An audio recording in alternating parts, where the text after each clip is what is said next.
अस्सलाम वालेकुम। मेरा नाम कामरान अहमद है। मैं डेली मार्केटिंग के प्लेटफॉर्म से आपसे मुखातिब हूँ। वीडियो को बनाने का जो मेरा मकसद है, आप लोगों को खैबर सिटी के मतलब आगाह करना। बेसिकली अगर खैबर सिटी की लोकेशन की बात की जाए तो मोटरवे और जीटी रोड के संगम पे ये वाक़ है।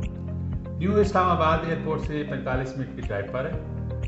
ये NOC इम्प्रूव्ड है तहसील कौंसिल से। यहाँ पर आपको 5 मरला, 10 मरला, 1 कनाल के रैशी प्लॉट मिलेंगे और 4 कनाल के फार्म हाउसेस मिलेंगे। अगर खैबर सिटी में पेमेंट प्लान के मतलब बात की जाए तो खैबर सिटी आपको दे रही है 6 साल की एक साथ में का प्लान, जिसमें आपको फर्स्ट इंस्टॉलमेंट पे आपको पोजीशन मिल जाती है और बकाया जो इंस्टॉलमेंट आप पे करते हैं, आप अपना घर बनाने के बाद वहाँ पे रह के आप इंस्टॉलमेंट पे कर सकते हैं।